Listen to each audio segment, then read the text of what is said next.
Kali ini kita akan masuk ke materi mengenai motivasi. Nah, pikiran apa sih yang pertama kali muncul ketika Anda mendengar kata motivasi? Apakah hanya sebuah kata penyemangat? Atau mungkin suatu hal yang akan berpengaruh bagi diri Anda ke depan? Nah, untuk mengetahui lebih lanjut tentang motivasi, mari kita bahas. Let's go! Pada slide pertama ini, kita akan membahas motivasi menurut para ahli. Yang pertama yaitu menurut Yaslina, motivasi adalah semua hal verbal, fisik ataupun psikologis yang membuat seseorang melakukan sesuatu sebagai respon. Motivasi juga dapat diartikan sebagai proses gerakan, situasi yang mendorong dan timbul dalam diri individu, serta tingkah laku yang ditimbulkan oleh situasi tersebut. Dan pada akhirnya tujuan dari gerakan atau perbuatan adalah sebuah pencapaian. Yang kedua yaitu motivasi menurut Rahmawati, yaitu sebuah kondisi internal yang spesifik serta dorongan yang menggerakkan dan mengarahkan perilaku seseorang ke suatu tujuan. Pada penjelasan ini, prestasi merupakan sebuah dorongan untuk mengatasi kendala, melaksanakan kekuasaan, berjuang untuk melakukan sesuatu hal yang sulit, sebaik dan secepat mungkin. Nah, setelah melihat paparan dari dua ahli tadi, kita dapat menyimpulkan bahwa motivasi adalah sebuah dorongan yang timbul pada diri seseorang secara sadar maupun tidak sadar untuk melakukan suatu tindakan dengan tujuan tertentu. Jadi, jika teman-teman menyimpulkan tadi motivasi adalah sebuah kata penyemangat, itu benar-benar saja. Karena tujuan utama dari motivasi adalah mendorong kita untuk melakukan suatu hal agar kita mencapai sebuah finish ataupun tujuan tertentu. Pada slide kali ini, kita akan membahas mengenai faktor eksternal motivasi. Yang pertama dipengaruhi oleh jenis dan sifat pekerjaan. Faktor jenis dan sifat pekerjaan menjadi dorongan seseorang untuk bekerja dan dipengaruhi oleh besar imbalan yang didapatkan. Misalnya, kita mencita-citakan menjadi seorang dokter agar kita mendapat upah yang besar. Yang kedua dipengaruhi oleh kelompok kerja, ialah di mana seseorang bekerja untuk mendapatkan pendapatan bagi kebutuhan hidupnya. Sama halnya seperti nomor satu, namun ini untuk memenuhi kebutuhan hidupnya. Yang ketiga yaitu kondisi kerja, ialah keadaan di mana seseorang tersebut bekerja sesuai harapannya ataupun impiannya. Yang keempat yaitu keamanan dan keselamatan kerja, yaitu dorongan yang timbul karena adanya jaminan, keamanan, dan keselamatan seseorang dalam bekerja. Yang kelima yaitu hubungan interpersonal, yaitu sebuah hubungan antara teman, atau dengan atasan, ataupun hubungan dengan bawahan. Faktor internal motivasi. Yang pertama, harga diri dan prestasi, yaitu sebab timbulnya motivasi di dalam diri seseorang bisa dikarenakan ingin mencapai prestasi tertentu atau ingin membuktikan dan meningkatkan harga dirinya. Yang kedua, kebutuhan. Motivasi juga dapat timbul karena adanya kebutuhan akan sesuatu di dalam hidupnya, sehingga ia termotivasi untuk bisa memenuhi kebutuhan hidupnya. Yang ketiga, harapan. Adanya suatu harapan yang ingin dicapai seseorang di masa yang akan datang dapat berpengaruh pada tindakan orang yang bersangkutan. Yang keempat, tanggung jawab. Motivasi yang berasal di dalam diri seseorang untuk bekerja dengan baik dan hati-hati dalam menghasilkan sesuatu yang berkualitas. Yang kelima, kepuasan kerja. Adanya kepuasan kerja juga bisa menimbulkan motivasi dalam diri seseorang. Sifat motivasi. Motivasi memiliki sifat berupa intrinsik dan ekstrinsik. Motivasi intrinsik adalah motivasi yang timbul dari dalam diri sendiri dan tidak dipengaruhi oleh sesuatu di luar dirinya. Karena dalam setiap individu sudah ada dorongan untuk melakukan sesuatu maupun dorongan yang kuat dari dalam yang menyebabkan individu berpartisipasi.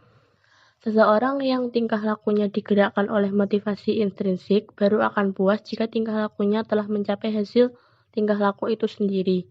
Sedangkan motivasi ekstrinsik merupakan motivasi yang timbul karena pengaruh dari rangsangan di luar perbuatan yang dilakukan. Motivasi ekstrinsik tumbuh karena dorongan berasal dari luar individu yang menyebabkan seseorang berpartisipasi. Dorongan semacam ini biasanya tidak bertahan lama. Fungsi motivasi. Motivasi memiliki beberapa fungsi, antara lain yang pertama, mendukung timbulnya suatu kelakuan atau perbuatan sehingga memotivasi melakukan perbuatan. Yang kedua, motivasi berfungsi sebagai pengarah untuk mewujudkan keinginan atau tujuan.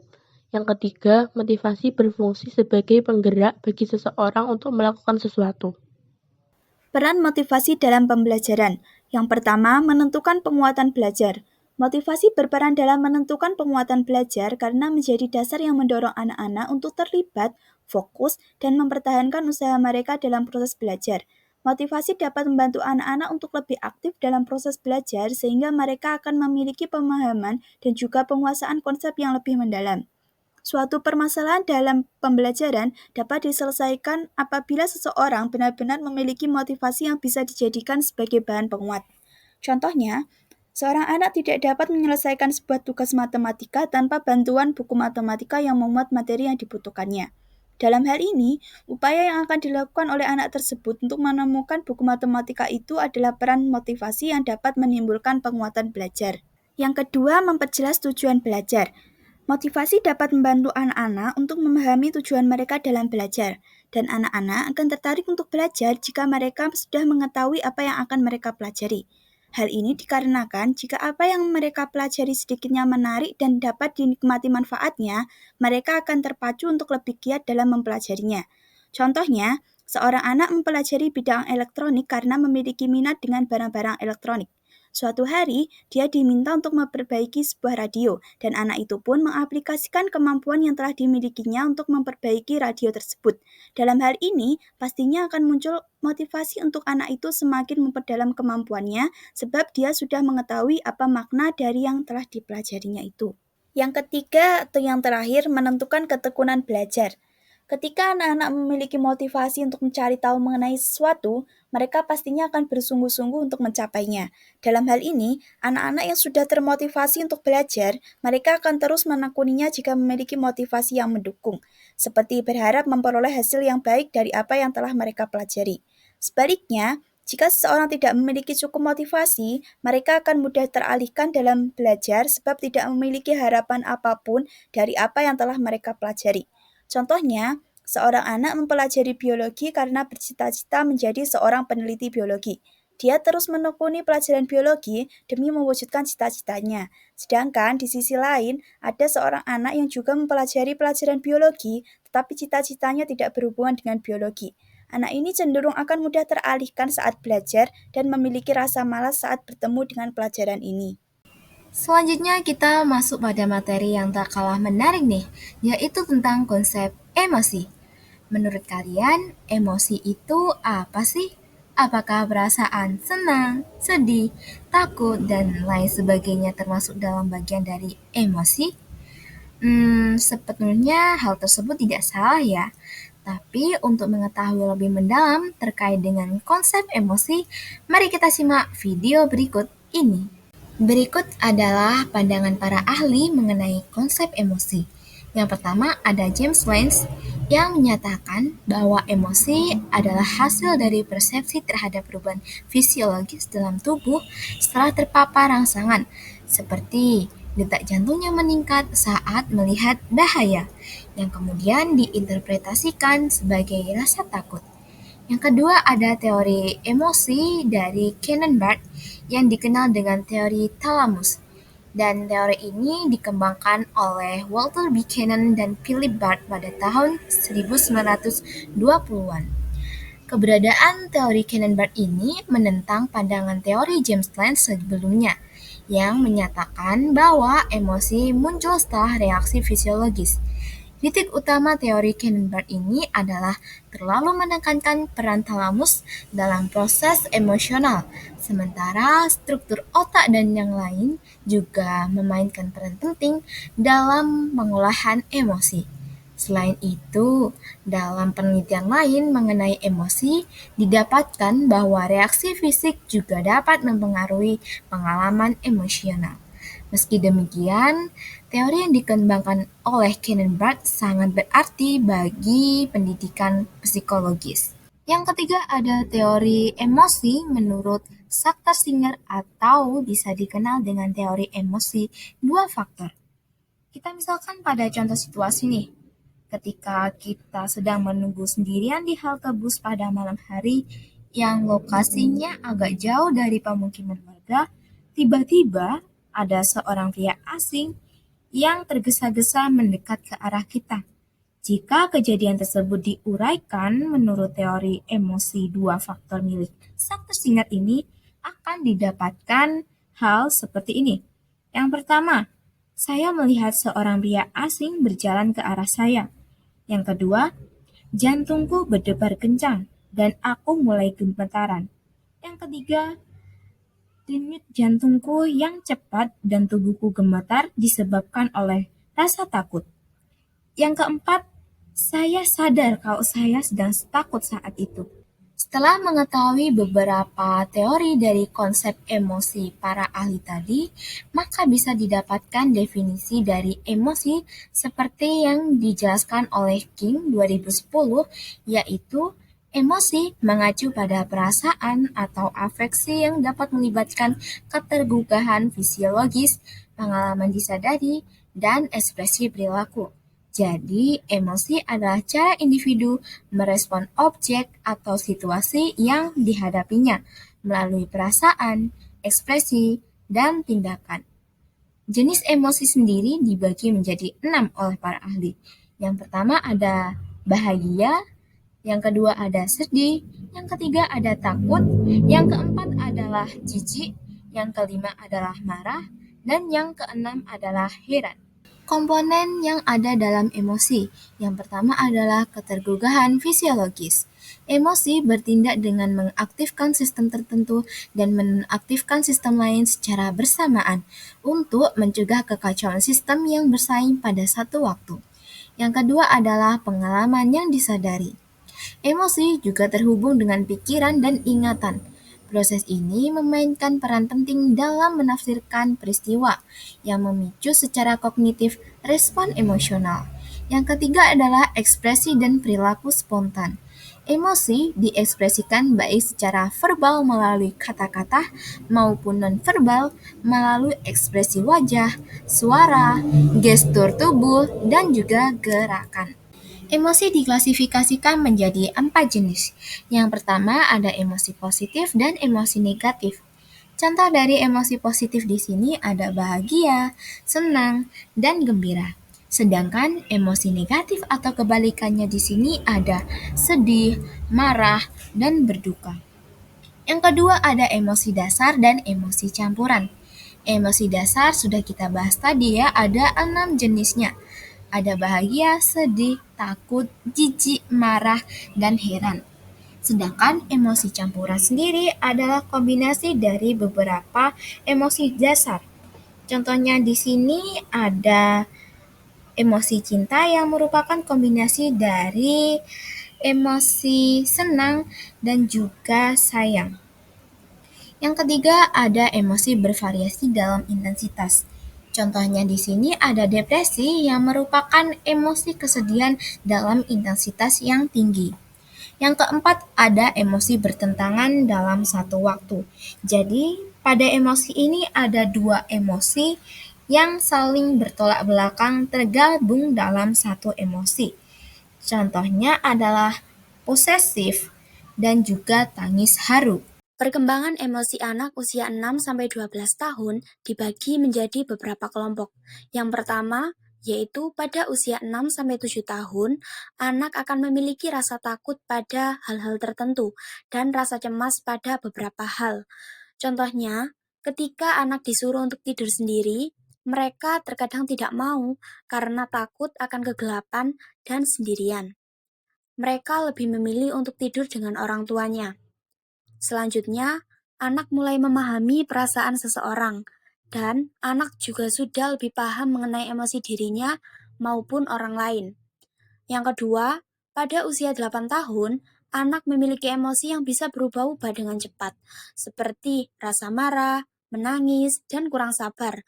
Contohnya adalah seorang anak yang sedang bermain dengan teman-temannya di sekolah, ketika dia menang, anak tersebut akan merasa senang, sedangkan ketika dia kalah, dia akan merasa sedih. Selanjutnya yang ketiga, pada usia 9-10 tahun, anak sudah mampu mengatur ekspresi emosi positif maupun negatif dalam situasi sosial dan dapat merespon tekanan emosional yang terjadi pada orang lain. Contohnya adalah ketika seorang anak melihat teman yang sedih, mereka sudah bisa menghibur dan menawarkan bantuan kepada temannya. Yang keempat, pada usia 11-12 tahun, anak akan semakin memahami norma dan aturan yang ada di lingkungan sekitarnya dan lebih luas dalam menghadapi situasi emosional. Anak juga sudah bisa belajar memahami keberagaman emosi yang dirasakan dan dapat menyelesaikan konflik antar pribadi dengan lebih baik. Yang selanjutnya adalah peran emosi bagi kesehatan, pembentukan diri, dan ingatan. Yang pertama, bagi kesehatan. Emosi seperti marah, cemas, dan sedih dapat memicu masalah kesehatan fisik, seperti peningkatan tekanan darah, gangguan pencernaan, dan penurunan sistem kekebalan tubuh. Sedangkan emosi positif seperti kebahagiaan dan rasa syukur tentunya akan berkontribusi pada kesehatan yang lebih baik dengan meningkatkan fungsi jantung dan mengurangi stres. Yang kedua adalah untuk pembentukan diri, di mana pengalaman emosional akan membantu individu memahami diri mereka dan membentuk identitas. Emosi yang positif akan mendorong pencapaian tujuan, sedangkan emosi yang negatif akan menjadi sinyal untuk melakukan perubahan. Dengan hal ini, kemampuan mengelola emosi secara efektif akan meningkatkan ketahanan individu dalam menghadapi tantangan hidup. Dan yang terakhir adalah bagi ingatan, di mana pengalaman emosional akan cenderung lebih mudah diingat karena sistem limbik di otak akan berperan untuk menghubungkan emosi dengan memori, yang nantinya emosi positif akan meningkatkan motivasi dan kemampuan untuk belajar, sedangkan emosi yang negatif dapat mengganggu konsentrasi dan proses ingatan.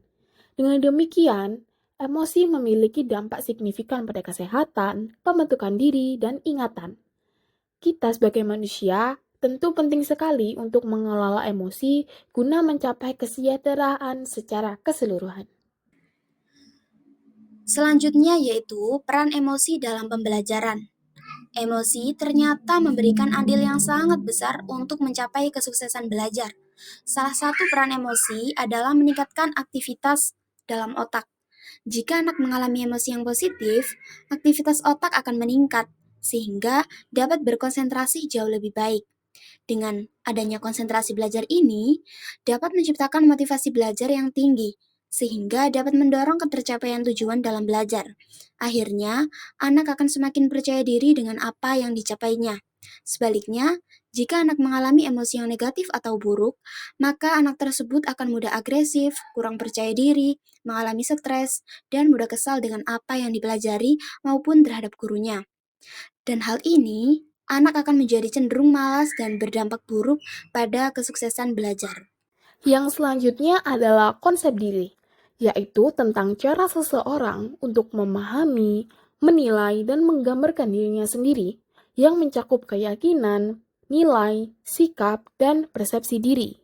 Adapun konsep diri menurut para ahli, yang pertama, menurut James Hurlock, yang menyatakan tentang sebuah konsep seseorang dari siapa dan apa dia itu.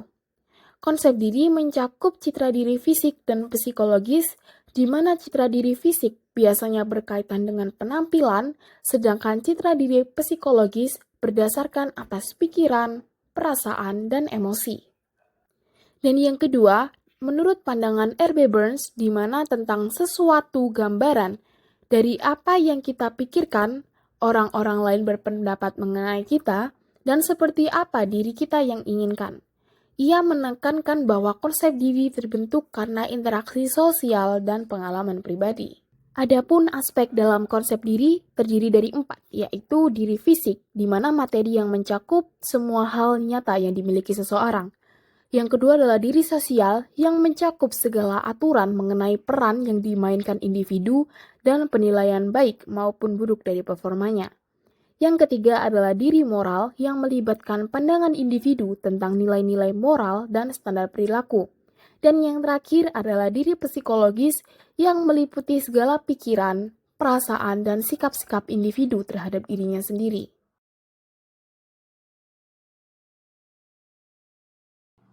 Konsep emosi dan konsep diri memiliki keterkaitan yang signifikan dalam pembelajaran. Salah satu ilmuwan yang terkenal yaitu Daniel Goleman dalam bukunya yang berjudul Emotional Intelligence pada tahun 1995 menjelaskan bagaimana kecerdasan emosional dapat memengaruhi berbagai aspek kehidupan, termasuk kemampuan belajar dan kinerja akademis anak-anak. Konsep diri berpengaruh terhadap kemampuan mengajar guru.